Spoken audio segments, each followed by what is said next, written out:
Saudara-saudara kaum muslimin, alhamdulillah kita masih dapat bertemu di dalam mempelajari bahasa Arab. Namun sebelumnya perlu kami sampaikan bahwasanya bahasa Arab termasuk di dalam bagian agama Islam yang merupakan alat untuk memahami Al-Quran maupun sunnah Rasulullah SAW. Sehingga mempelajari bahasa Arab merupakan salah satu ibadah yang agung. Oleh karena itulah kita tidak lupa selalu berusaha untuk mengikhlaskan niat kita di dalam mempelajari ilmu ini, agar nantinya dimudahkan oleh Allah Subhanahu wa taala di dalam mendapatkan manfaat dari ilmu yang akan kita pelajari ini. Pada pertemuan kita kali ini kita akan membahas tentang salah satu dari istilah di dalam bahasa Arab, apa yang dikenal dengan al-idhofah. Apa yang dikenal dengan al-idhofah. Yang dimaksud dengan idhofah adalah bentuk penyandaran antara satu kata dengan kata yang lain. Kami ulang bahwasanya yang dimaksud dengan idhofah adalah bentuk penyandaran antara satu kata dengan kata yang lain. Untuk memperjelas dari definisi ini kita perhatikan contoh berikut. Misalnya kita mempunyai kata Rasulullahi, ya, kita mempunyai susunan kata Rasulullahi. Kita perhatikan Rasulullah tersusun dari dua buah kata, yaitu Rasul dan lafdzul jalalah Allah, yang mempunyai arti utusan Allah. Baik, awalnya kita mempunyai kata Rasul, ya, sebagai kata yang pertama yang mempunyai arti utusan. Nah, kita ingin lebih mengkhususkan artinya lagi. Maksudnya, utusannya siapa? Atau utusan dari siapa? Nah, kalau sudah demikian, maka kata Rasul ini harus kita sandarkan pada kata yang lain. Untuk apa? Untuk memperjelas maksud yang kita inginkan. Bahwasanya Rasul atau utusan yang kita maksud adalah utusan dari Allah atau Rasulnya Allah. Ya, maka Rasul baru kita sandarkan pada lafdzul jalalah Allah. Artinya Rasulullah yang mempunyai arti utusan dari Allah. Nah, bentuk penyandaran semacam ini di dalam bahasa Arab dikenal dengan al-idhofah.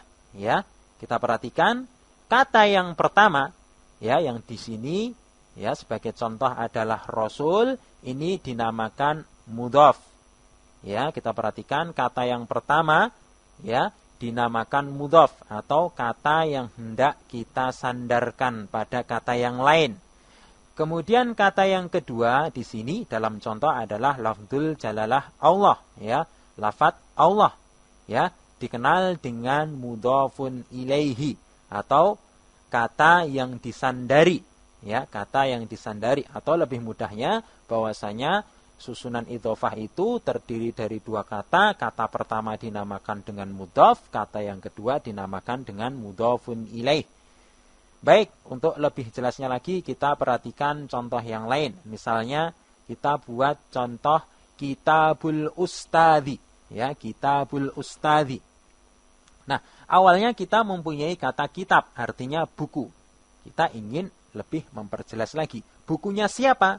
Ya, buku milik siapa? Nah, kalau kita ingin lebih memperjelas maknanya, maka kata kitab tersebut kita sandarkan pada kata yang lain, ya, sehingga terbentuklah susunan idhofah.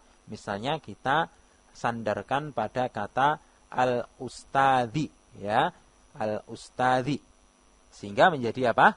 Kitabul Ustadzi, buku milik ustadz itu, ya, bukunya ustadz. Baik, Kitabul Ustadzi terdiri dari dua kata pula, yaitu kitab, ya. Kita ingat kata yang pertama atau kata yang hendak kita sandarkan dinamakan dengan mudhaf. Kata yang kedua atau kata yang disandari dinamakan dengan mudhafun ilaihi. Baik, inilah yang dikenal dengan susunan idhofah. Baik, ternyata idhofah ini ya secara ringkas mempunyai ketentuan umum. Kita perhatikan dari dua contoh di atas bahwasanya ya ada ketentuannya. Ketentuan yang pertama bahwasanya apa? Bahwasanya mudhaf tidak boleh ditanwin. Kita perhatikan bahwasanya mudhaf tidak boleh ditanwin. Sehingga kata Rasul kita perhatikan kata yang hendak kita sandarkan pada kata yang lain. Di sini Rasul maupun kitab dia tidak ditanwin walaupun dia tidak menggunakan alif dan lam. Kita ingat bahwasanya kalau ada suatu kata kalau tidak pakai alif lam berarti dia pakai tanwin. Kalau tidak pakai tanwin secara umum ya pakai alif dan lam. Namun kalau dia menjadi mudhaf maka dia tidak boleh ditanwin walaupun tidak menggunakan alif dan lam. Sehingga rasulu atau kitabu ya, rasulu atau kitabu menjadi rasulullahi kemudian menjadi kitabul ustadzi. Baik, ini untuk ketentuan yang pertama. Untuk ketentuan yang kedua yaitu bahwasanya mudhafun ilaih biasanya berharokat akhir kasrah. Ya, mudhaf ilaih biasanya berharokat akhir kasrah.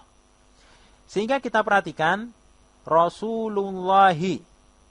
Ya, kita perhatikan lafdzul jalalah Allah berharokat kasrah. Demikian pula kitabul ustadzi. Lafat ustad di sini ya, kata ustad dia berharokat akhir kasrah. Kemudian ketentuan yang ketiga adalah bahwasanya mudhaf dan mudhaf ilaih kedua-duanya merupakan isim. Ya, kita perhatikan bahwasanya mudhaf dan mudhaf ilaih kedua-duanya merupakan isim. Sehingga ketentuan yang ketiga ini ya kiranya menjadi bonus ya, bonus tentang ciri-ciri dari isim. Bahwasanya ciri isim itu idhofah. Ciri isim adalah salah satunya idhofah.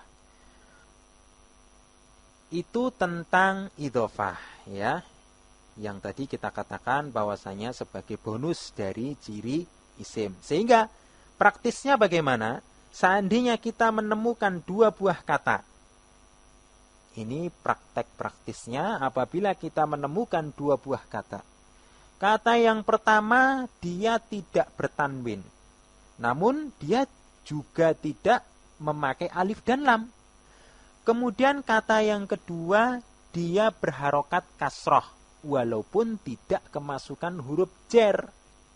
Ya, kata yang pertama dia tidak bertanwin. Kemudian ketemu kata yang kedua dia tiba-tiba kok berharokat kasrah walaupun tidak ada huruf jernya, maka dua buah kata tersebut kita katakan sebagai isim.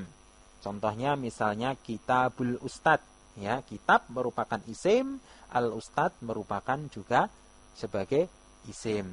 Ini merupakan ya penjelasan singkat tentang idhofah, ya. Idhofah sekali lagi juga merupakan salah satu ciri dari isim.